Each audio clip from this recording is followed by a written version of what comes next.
I've been in this business since '86. What I learned was, Is there a Starbucks? My name is Jagger. It's with the industries.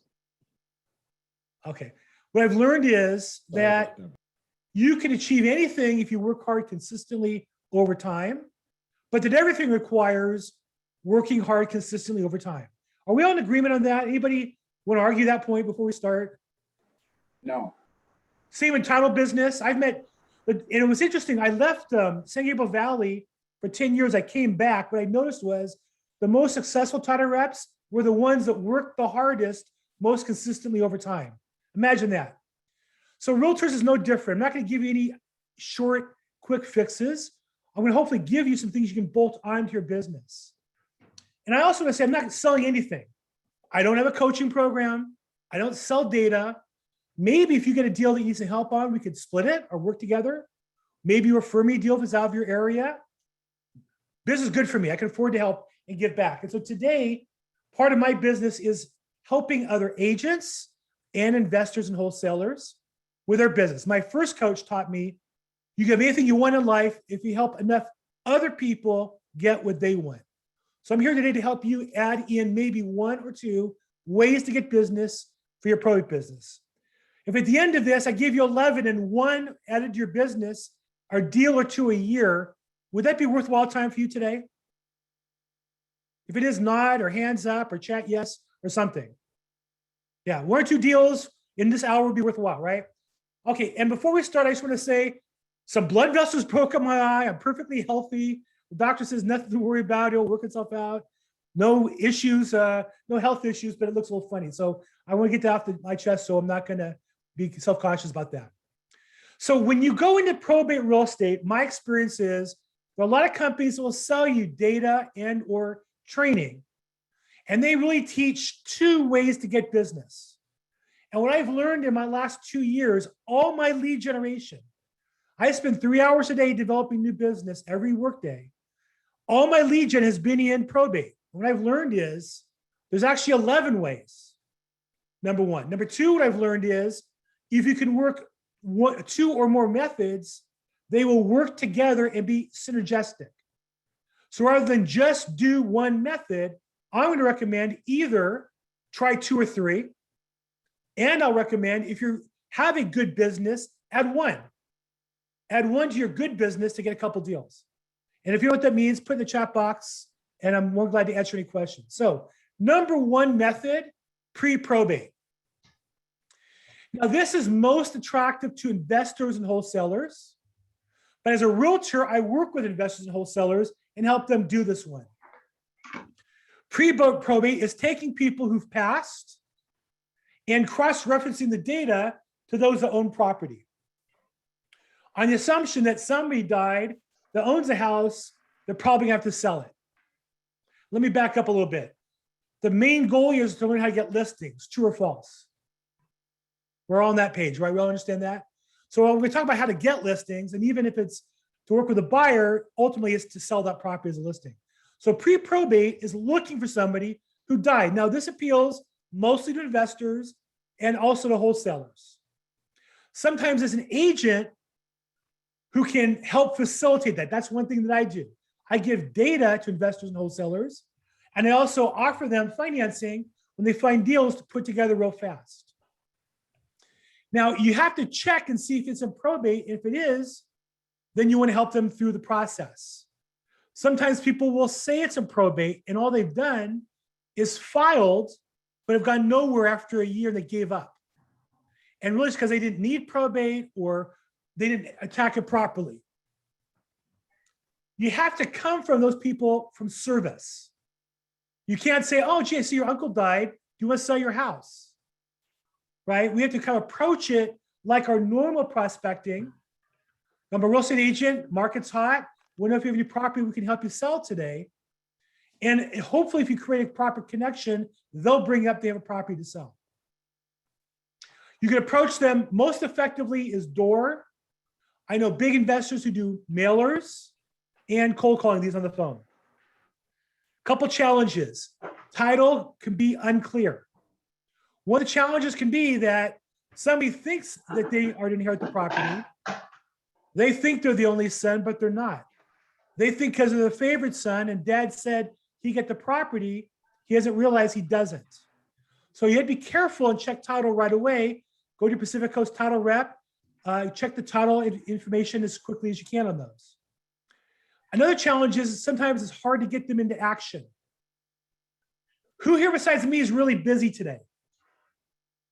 Answer, we all are, aren't we? I mean, all of you, if I said, hey, can you stop right now and take out the trash? You're all going to go, hey, I'm busy, man. I'm working right now. We're all busy. So when you talk to somebody died and they have a house, to us, that's our prospecting time. To them, you've intruded in their life. And in particular, pre-probates, because they haven't done anything yet, they may have decided it's time to get into action. So your biggest challenge there will be, I think, getting people into action. And it sounds complicated to them. It sounds complicated to you. The solutions are, in this case, getting involved with multiple people. That's why I work with a wholesaler, an investor, with money people. Sometimes I refer them to paralegals or attorneys. Sometimes they need some administrative support. They need emotional support. The house could be a complete wreck. How are they going to get through all the junk? So you really have to be the point of contact for the solutions and bring people into your team to help them. I would say that this is the least clear path, but it's also the biggest path of business. And when I see investors who work this consistently, they're making a lot of money. I see that every day. And I see some realtors working with them every day. That's number one, pre-probates. Pre-probate data, you can purchase it. Foreclosure Daily is a preferred vendor that has pre-probate data. They're one of the few that do. I'm going to give you, if you want to, I have a document that has a list of data sources and probate resources. If you text good stuff to my text number, you'll get back an email that will have a link to the list of probate with a coupon code for them. I don't get any money. You get a discount. And if you ask, you can get a free book.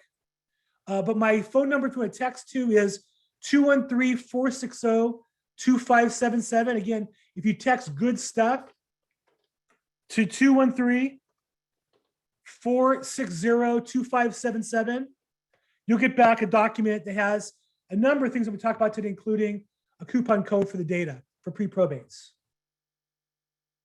Okay, that's pre-probate. By far the most complicated, but I'd say the least competitive area within probate. Number two is the most common, probate leads marketing to the petitioner. This is what most probate companies teach. When you buy data from most companies and you take their training like Mike Torres, MTI, or you take alltheleads.com, or you take other training programs, they're going to sell you data and say, call the petitioner and offer to list their house, or get in a relationship with them so you can list their property.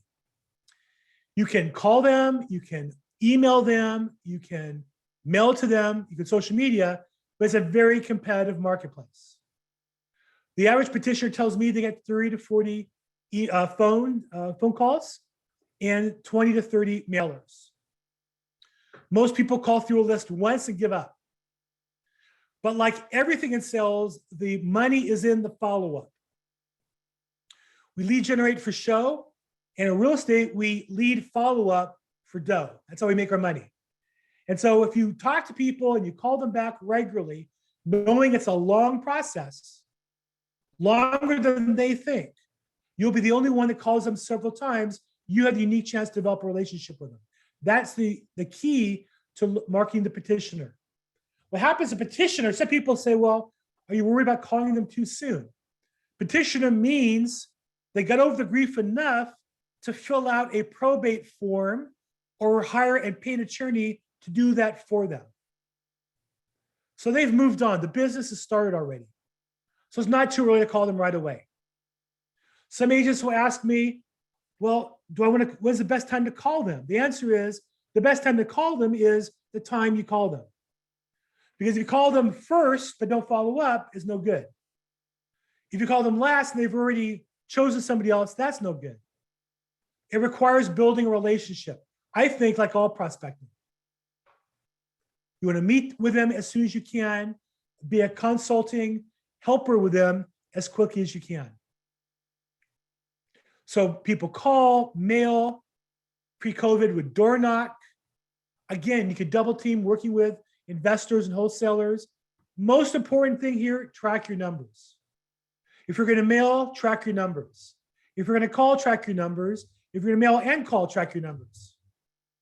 The most important thing is to track your numbers on this. You want to come from being a service. Nobody wants to talk to a telemarketer. Nobody wants anybody to pick through their deceased uncle's stuff and come away with a paycheck. Almost everybody with somebody who's passed appreciates some support emotionally, and anybody with a house to sell that wasn't theirs needs help. So be that person. You want to weed out the people who aren't going to sell. That lowers your cost. So if you start off with 100 names and 20 are no good, now you only have to mail to 80. That's the advantage of calling first and then mailing later. Don't take no for an answer. No just means no for now. Don't take, they have another agent. Everybody has a real estate agent. Be their agent.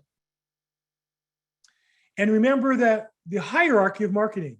You want to go from mailing them, texting them, then emailing them, then talking to them, then meeting with them. The goal of each step is to move to the next level of intimacy with them to get closer to them. Because very few will meet with them and then not list the house. So your goal is to meet with them. Also, see the property. Drive the property. One thing I recommend is narrow your geography to one city when you start a probate, but drive every property that's in that list. Imagine if you had an uncle who owned a property in, I don't know, Downey, California, and imagine that the uncle, nephew, who's the heir, lives in Wisconsin. How much would that Wisconsin nephew appreciate if you could drive by the property and give him intel on the property? Would he appreciate that? There's weeds, there's no weeds. There's cars, there's no cars. There's mail piled up, there's no mail piled up. Wouldn't they appreciate that? I often will, if it's a hot lead from me, certain attorneys, I'll drive it so I can tell the attorney, I already drove the property. Here's what we saw. Here's pictures of the property. Everybody appreciates that kind of help. You follow me on that? The average agent isn't going to do that. Keep notes because you're going to talk to these people on average over 6 months. So refer back to your notes. I know you make sure you're talking to your sister, Helen. Do you guys ever get together and on the same page? And are you ready to move forward? Okay. Okay, that's 2 of 11. We covered pre-probates and probate lead marketing to the petitioner. Any questions on those 2 methodologies? Is this helpful so far? Are we close to what we're looking for? If you got one good idea so far, type yes in the chat box, or under reactions, raise your hand. Or raise your hand. If you got one good idea so far. Let me know my track there. Thank you, Enrique. Good. Nelson, thank you. Okay. Okay, so we're making progress. Number 3, probate filing marketing to attorneys. Most people, thank you for all those yeses. Thank you so much. Elisa Briones, by chance related to a Burt Briones, who was a loan officer years ago. I'm just a small world. If you're related to Burt Briones, put he's my whatever. You can send to me privately, but I used to, no, okay, well, too bad. Anyhow, number 3, probate filings with attorneys. Unless you have experience with attorneys, unless you're a paralegal or worked in a law firm, generally, I would avoid this one. What I would do if I was a realtor and I had a probate is make sure I prospected the attorney on the probate I'm working on. Meaning, if you sell a probate property, even if you're the buyer's agent and you don't need to talk to the attorney, find a reason to talk to the attorney. There's the first attorney you'll get business from if you handle that properly. Send them a thank you card. Attorneys now, COVID's different. Pre-COVID, almost any attorney would agree to go out to lunch with you. That's kind of the nature of attorneys. We as realtors will generally agree with people coming in our office. Back when we had offices, attorneys will go out to lunch with almost anybody. Today it's different. I don't know what to answer you on that. I wouldn't say to you normally, any attorney I deal, thank them. Thank you so much for helping. I know I wasn't involved much, but you were the attorney on the 123 Main Street property. I'd love to just take you to lunch and get a chance to meet and see if we can work together. Almost every attorney, other than COVID, would say yes to that. Okay, got a couple of questions here. Let's take them. Claudia asks, where can we get a script so we can ask the right questions? So Claudia, I come from a script training, but I left it. And I really believe the best thing is to know the material and have an outline of what to ask. That's a little deeper I'm going to go today because I have a limited amount of time and I have some material I promised to cover. All of you invited, I do a probate call every week for an hour called probateweekly.com. It's free, www.probateweekly.com. It's Thursdays at 4 p.m. Pacific, and you're welcome to come on that, and we'll go deep on any of these issues as it comes up. I do it every week so I can go a little deeper. But as far as a script, I don't have a script as such. I don't like scripts. I like to know the material and interact with a person as a human being. Just different philosophy. I got asked by Caroline, if you need sold probate, do you recommend taking a class? I think taking a class is good. As a realtor, CAR has a new class from Paul Horn, who's the most active probate attorney in Los Angeles, in a certification class, and costs about $100. I want to say 99 or 119. Great class. If you text my resource list, I'll give you some other items, but another class is alltheleads.com. That's all the leads. And they're a company that has a great website with a lot of material on it, as well as they have an amazing YouTube channel. I recommend alltheleads.com and the YouTube channel. And then Francisca says, do I recommend taking the certificate from MTI? I would say take the class, you'll get the certificate. Yeah, Mike Torres does a good job. He's been on a long time. I would say it's not the be all end all. It's a great place to start. Or if you've been in a little bit, it's a great place to pass through. But don't believe that you're going to take a class, buy the data, and make a living. It's a process, not a destination. And that's not a knock on Mike Torres or anybody. That's why I do my call weekly, because I need weekly updates. I like to share, get new information weekly, what's working, what's not working. Okay, sorry to type it, no problem. Sorry, you might covered it, but do you think direct mail to probate attorneys would be effective? Wait, no. Alina, I just went through that. Marketing attorneys, I would say, is the last place I would start, unless you have some special relation with attorneys. I would certainly, the attorney on a transaction I'm with, I would call them, try to get to lunch with them, send them a thank you card, send them a book. Definitely network with one you've done work with. But attorneys hate cold calling. They hate salespeople. They will not respect you if they think you're a salesperson. I want them to think of me as the equivalent of them in real estate. I'm more experienced than they are. I'm more knowledgeable than they are. I'm a great resource for them. I want them to want to do business with me. I don't want them to think of me as another real estate hack, if that makes sense. So don't be that guy or gal. Okay, so attorneys, I'm going to kind of move on from that and just say, in general, unless you have a particular relationship with attorneys, I would not start there. But I would always market the attorney on any transaction you're involved with. I also would market any attorneys you've done business with.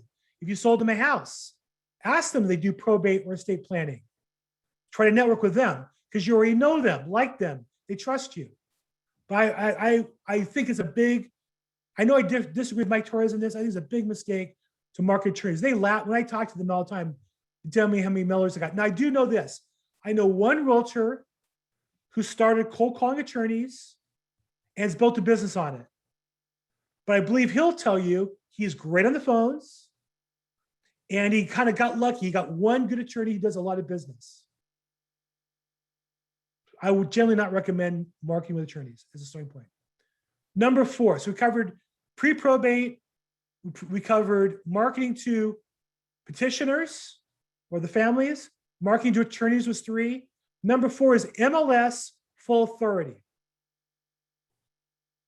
One great way to get a probate is, if you're a realtor, go in the MLS, search all the properties that are in probate in your geographic area. Look all those that need probate. Now, one thing I know is true is every agent will tell me there's not enough inventory. True or false? Right? True or false? True. Right? We all agree. But anything in the MLS, they want to get sold if it shows it's active. So I would look at that inventory. I know a lot of companies train agents to avoid probate because they're too difficult. Well, I would look at this as your chance to do more work to get paid. And second, even if it's too much work, you're learning probate while getting paid. Most colleges charge you tuition, but here learning probate, you'll get paid when you sell the house. So I would definitely do a couple things. I would first go into my zip forms, pull the probate purchase agreement, form PPA, print it and read it, and learn how the form works. Because as a listing agent, I get asked, and I'm glad to train you. That's my job. But most agents aren't going to train you if you don't know what you're doing. So you need to learn the form. It's not complicated. It's all in English. But print the form out. Learn that form. Look at every property that's in probate, that's active in your geographic area. In that way, when you talk to buyers, you can add something other realtors don't, which is you search probate properties. You might set up an automated search for yourself when there's a new probate property listed. Read the notes, read the private remarks. You'll learn a lot by reading the MLS. That's what I did. I went to the top agents in probate and I looked at all the listings and I read all their notes. I ran the data. At some point, you'll become an expert in that piece of the probate market. And you can help tell buyers what does it mean what's in probate and that they shouldn't be scared. And here's what I'll tell you, half the agents avoid it. That means they're half as competitive. In a market like this with little inventory, that's where you want to be. So that's number 4 is MLS full authority. Number 5, MLS limited authority. Now, again, you got to print the probate form and read it and understand it. Understand that limited authority means the transaction does require court confirmation. So the property is not yet in escrow. Your buyer goes into escrow, clears contingencies, raises their deposit to 10%. Then the estate files for a court date. Then the judge says at the court date, does anybody want to come in and pay more than this by 5% plus $500? Now, you might say, well, Bill, that's a lot of work. Welcome to my world. Number 2, I would say that lot of work is the moat around my business that keeps out my competition. If you can explain that process to your client, you're opening up inventory that other agents will avoid. And what I'll say on this one is, it's a little complicated to cover in today's topic. I usually do 1 hour on each of these 11 in my training program. What I'd say is, if you get one, call me if you're a realtor. I'm glad to walk through the basics. Basically, it's the same as a regular transaction other than that waiting game. And usually the listing agent doesn't know what they're supposed to do. So if you do, you can reverse the role and kind of help the listing agent figure out how to work the process. Have them call me, I'll help them. But now you're bringing value to the listing agent, more likely to get your offer accepted. Here's what I'll say. You're not going to get a property 20% under the market. But you might get a property 3 or 4% under the market in this market environment. Not 10% less. So what am I saying? if you're selling a $500,000 house at probate court, it might go for a $500,000 house might go for 480.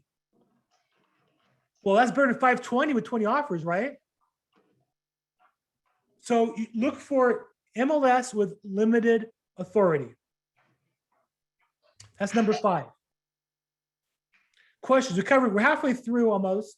Questions so far. We had 1 pre-probate, 2 marketing petitioners, 3 marketing attorneys, 4 MLS full authority, 5 MLS limit authority. Any questions so far? I think I covered all the past questions. Yeah, I don't see anything new. Okay.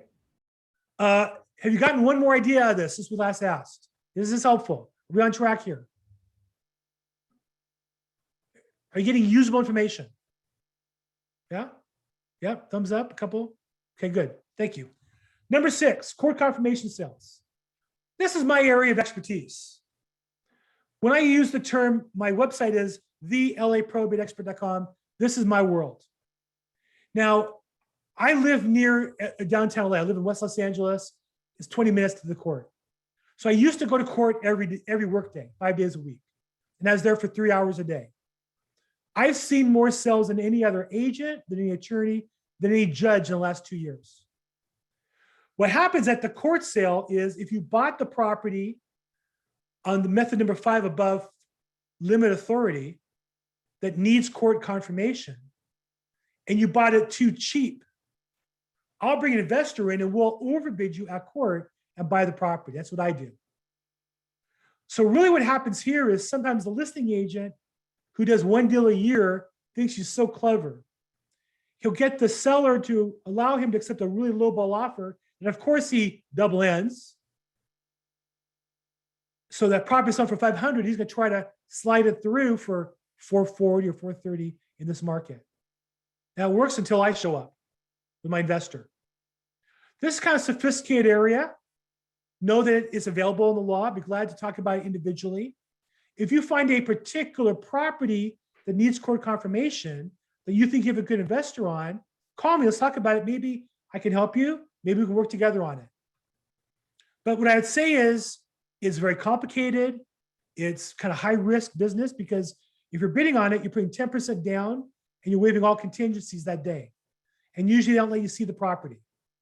So I've learned some tricks to get access to the property ahead of time and to limit the risk for my investor.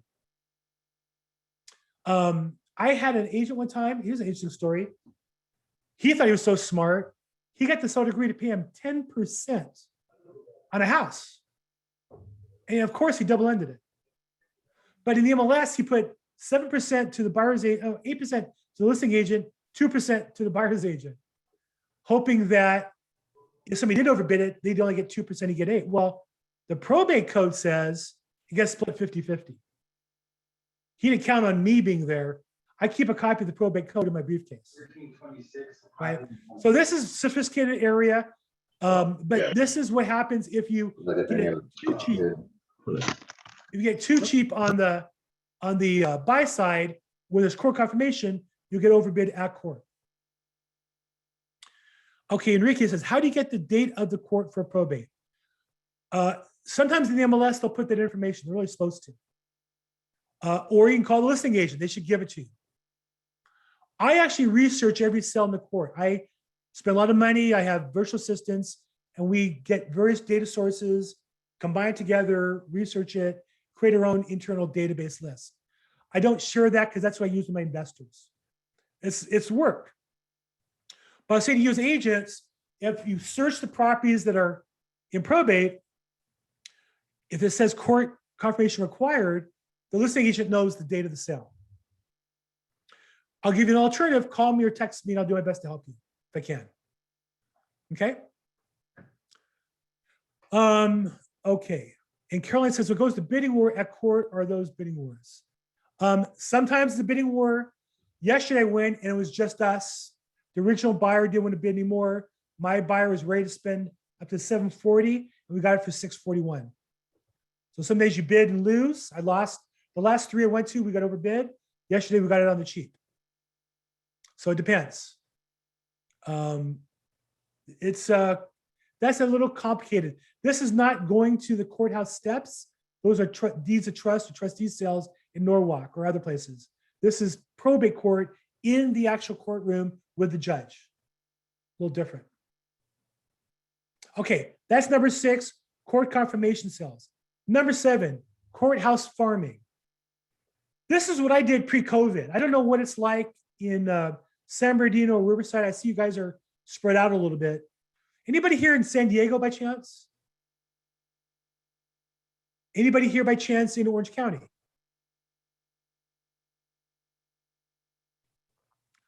Anybody here in San Bernardino County? Anybody here in Riverside County? I'll just ask. Anybody here in LA County? Anybody LA here? County, yeah. Oh, yeah. LA County, we're here. Okay. Okay. So as I was saying, as courthouse farming in LA County, you really can't do today. You can't get in the courthouse unless you have business to be there. I used to go every single day, and I will once we're able to. But what you can, I don't know what's like in Riverside, San Bernardino. I understand Orange is a little more open. I understand San Diego is a little more open. I got a question. When it goes to bidding war, is it cash? No, you cashier's check. You need 10% of the opening bid in a cashier's check made out to the estate. And again, if you have an investor who wants to buy one in LA, call me. If I'm not on the deal, I'll walk you through it. If it's a deal I'm working on, maybe we can split it. We can work together on it maybe. So courthouse farming is no different than any other farming where you go to an area and look for business. But in courthouses, you have owners of property, estates, you have investors show up there. There's evictions going on. There's landlords there as well. And there's attorneys. And so I went every morning. I was there at 7:45, about a cup of coffee, suit and tie. And my job was to talk to people every day. And my goal was to average 1.5 name, address, phone number, email every day of a contact. Just like you might door knock a neighborhood, I door knock the court every day. Post-COVID, I'd say do the same thing. I'm looking for somebody on my team to do Riverside, somebody do San Bernardino, somebody do Orange. Because for me, it was very productive. Now, I live near the court. I had a little money. I paid for parking, didn't bother me. I bought a cup of coffee, didn't bother me. I dressed the part, I wear a suit and tie. That all worked for me. But we're in real estate. If you talk to enough people, you'll make more money. True or false? True. I'm going to guess, we have a bunch of title reps on the phone. I'm going to guess the title rep who makes the most money is the one who talks to the most people. True or false? Absolutely. Same in real estate. Talk to more people, make more money. Court is just filled of people. There's parking lots that are filled with people. You go in the court, it was full of people pre-COVID. I understand we're in COVID time now and whatever that means to you today. Also, that means the staff, that means the vendors. In court, there are bond companies. Bond is an insurance policy that the state gets, so they don't take off with the money. And so there's a vendor in court. It's the equivalent, if you're a realtor, it always strikes me as funny that realtors never really meet the title reps who come in the office or the mortgage reps who come in the office in the old days. To me, those were prospects. If you walk in my real estate office and you're doing business, you're making money, you're probably going to buy a house, you know somebody who will, or sell a house. Same is true in court. There's bond people. They're there every day working. They're looking for deals. They became sources of referral for me. And of course, the attorneys. What a great way to meet attorneys in court. I would just buy a cup of coffee in LA court, like 2 main hallways. I would just stand there and look as handsome as I could and just try to meet people. And people walk up to me and ask questions, and I would tell them I had a list of all the rooms. I'm telling them what room. It's a little confusing in LA County. I tell them what room different meetings were in.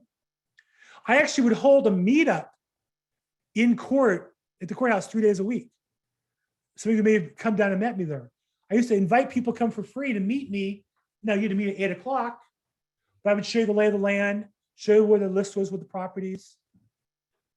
Because the attorneys would see me with like 3 or 4 or 5 people. Who are you? What do you do here? I teach other people how to do business. Made me the expert. You follow that? I'd love to do that in other counties as well, by the way. If anybody here is a realtor going to work in another county, let's talk about that when the courts open up. I'd love to do that for you guys. That's number 7 is courthouse farming. Number 8, I have to move quickly here. living trusts. This is the number one way for a realtor who's making money today to add business. The easiest, fastest way. So actually pay attention here. The only problem is I hate attorneys. And I don't disagree with you.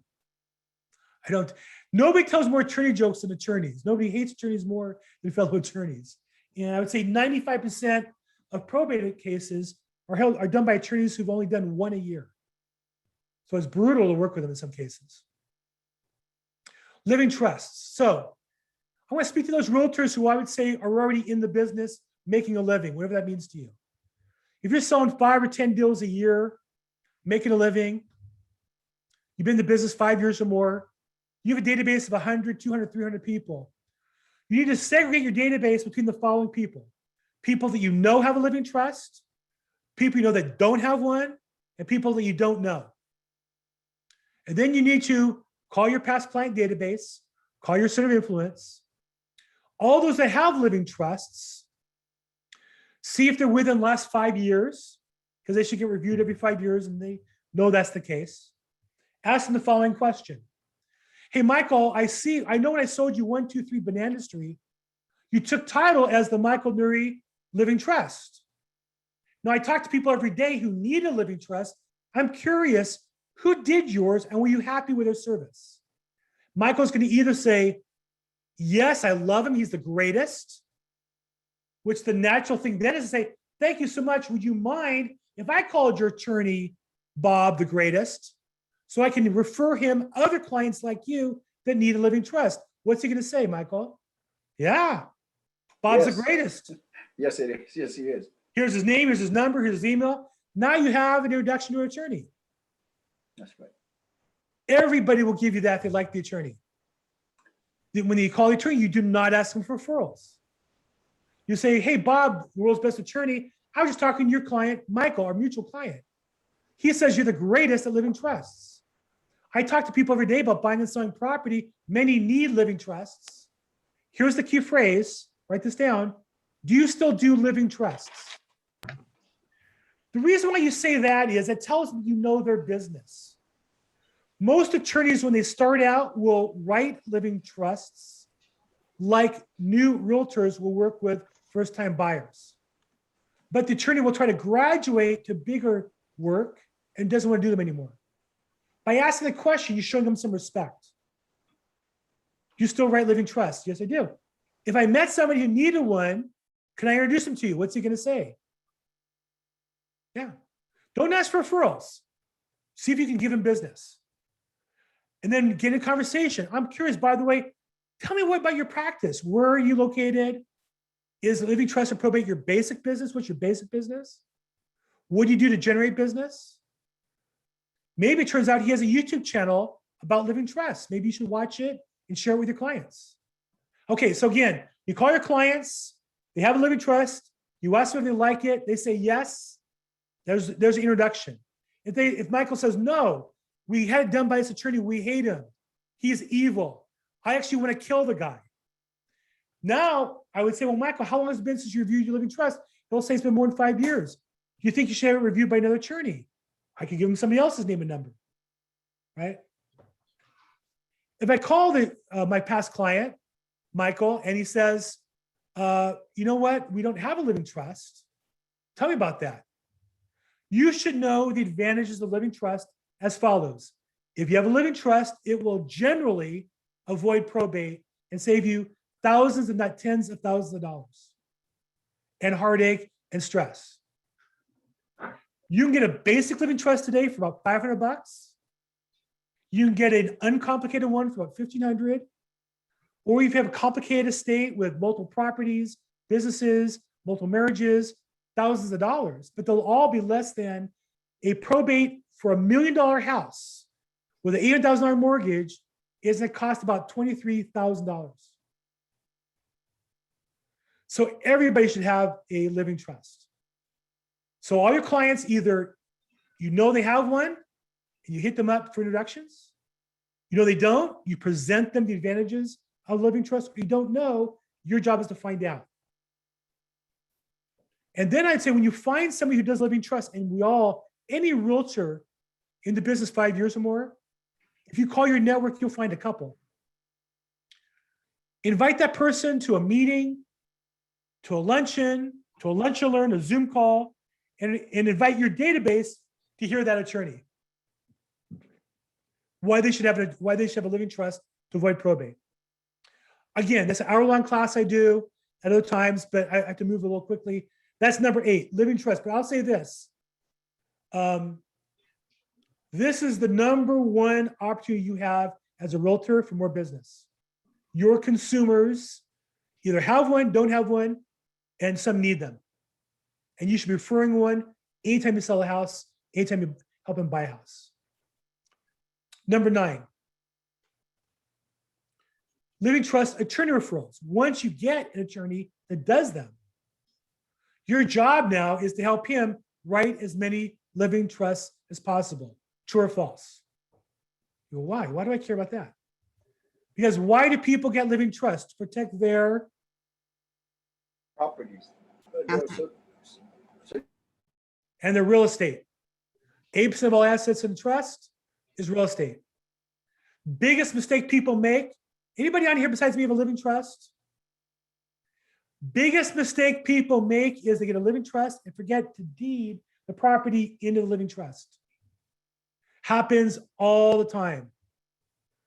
I don't know if Pacific Coast will do a deed for you or not, or your rep will get it done for you, or know somebody get it done for you. But if you can offer a service for an attorney to help the clients get the properties deeded in the trust properly, you'll have a friend for life. So I recommend getting involved in that business somehow. So that's what I call attorney referral business. That's number 9. Number 10, COI referrals. If you take a class in probate real estate, you can get one for $100. You start to learn about it, you start to become a student of it. Make sure everybody knows that you're trained in probate. Now, I only call myself a probate expert after a couple of years. I literally had seen more sales than anybody. I'd shy away from expert unless you are one. But I will say I'm involved in probate. I work with probate attorneys, living trust attorneys. I help estates avoid losing property to probate and taxes. But you want everybody you know, if you're going to get involved in probate business, that you're involved. That means your clients, that means your vendors, your mortgage lender, investors, wholesalers, estate sale people, they're great. Paralegals, love paralegals.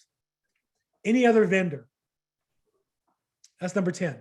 Financial planning people. I literally met my best client.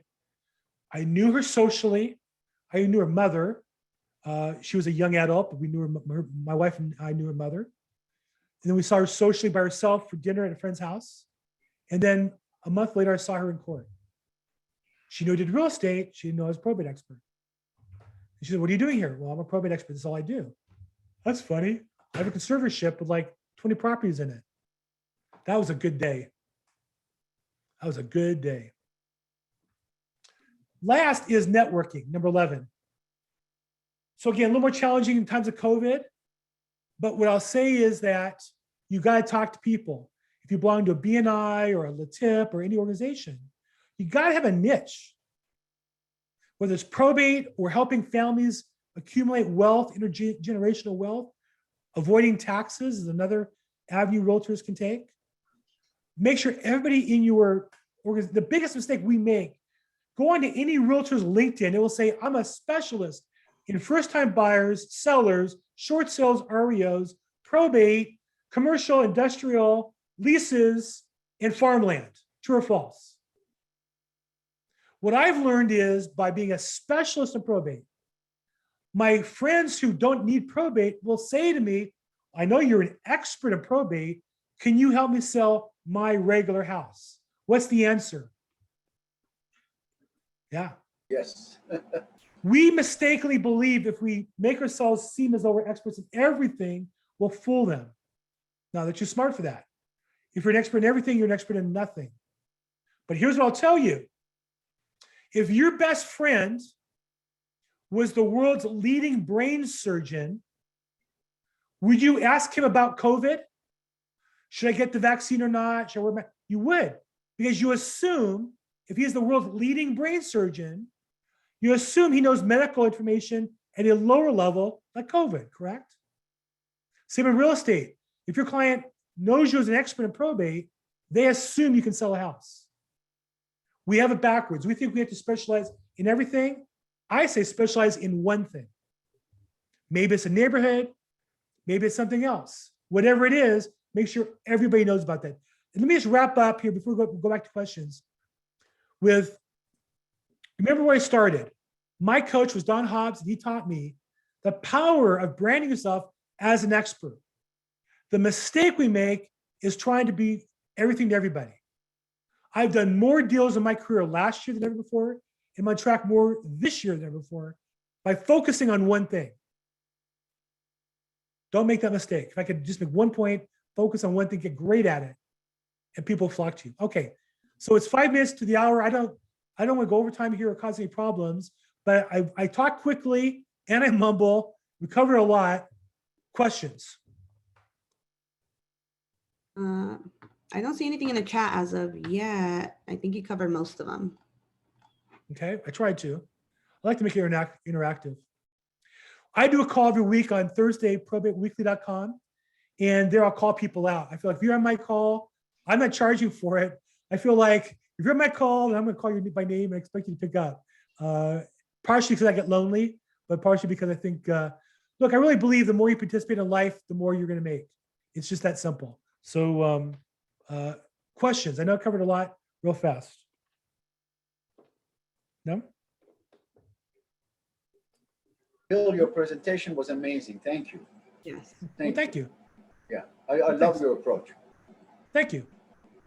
Yeah. Look, I think we as realtors spend way too much time trying to convince people we're great and not enough being great. In fact, I'll share with you, when I got married, the rabbi who married me and my wife said to us, advice he gave us as we were at the ceremony, he said, the key to successful marriage, not that I'm a good husband. Don't get me wrong there. I'm still marrying the same woman because she's just too tolerant of me, but whatever. But the advice he gave me was, the key to success in marriage is not finding the right partner, it's being the right partner. Question. And I would say in real estate, the key is not to find the right clients, it's to be the right agent. The clients will come to you. Perfect. And a question did pop up into the chat. Yeah, I see that. Ed Garcia asks, how do you know the amount of the cashier's check before knowing how much the property will go for? So I think you're referring to at court where there's limited authority and there's a court confirmation of sale, the buyer comes in with a sell price, you have the chance to come in and overbid. So what happens is, let's say the property sold for $500,000. We call that the original sale. You have to minimum be willing to bid that plus 5% plus $500. So if it's 500,000, 5% is 25,000 plus 500, you'd be willing to bid $525,500. And you have to show up with a cashier's check for 10% of that number. So $52,550. And that's made out to the estate. I will say about 1 in 4 sales get canceled or continued. So that's why I just urge you to kind of check it out a little bit before you get too involved. If it's LA County, call me. Maybe we can work together on a deal. I can maybe help you avoid some problems. If I'm not on that deal, I'll be glad to give you whatever advice I can to help out. Any other questions? Bill, I just want to say I believe in karma, and that's why you're a successful realtor. Thank you so much. I mean, Yes, thank you. very nice of you. It's refreshing to see that not everybody's greedy, and I want to thank you on behalf of Pacifico's title. And I'm sad that we have only 60 agents showing being in this call today, because it was a great presentation. I think you have a second part of this presentation that maybe we can schedule with you. But thank you so much. Thank you. It's my pleasure. Appreciate working with you guys. You guys are a great company. I've worked with you and your reps for a long time in my career, and look forward to working with you in the future. Great. Thank you, guys. Thank you, Bill. Thank you. I want to say something because Bill mentioned that you need to have a title account to start doing your research call. We can help you check in the vesting, check in who's on title. So make sure that you contact your title rep from Pacific Coast Title, or you know what, any title rep. It doesn't matter if you work with us or not. It doesn't matter. It's for us. We're here to make you successful. So it's not always about title, but if you need our help with a title account or researching a property for you, more than happy to do it. We have some great reps. We're very lucky because here at Pacific Coast Title, it's not quantity, it's quality. We have the least amount of reps in the industry for title company, but we are number 8. So we're doing something good. It's thanks to all the title reps that we have. So I want to thank you guys. Bill, one more time, thank you. And we'll see you next time. Thanks, everybody. Thanks, George. Thank you, guys.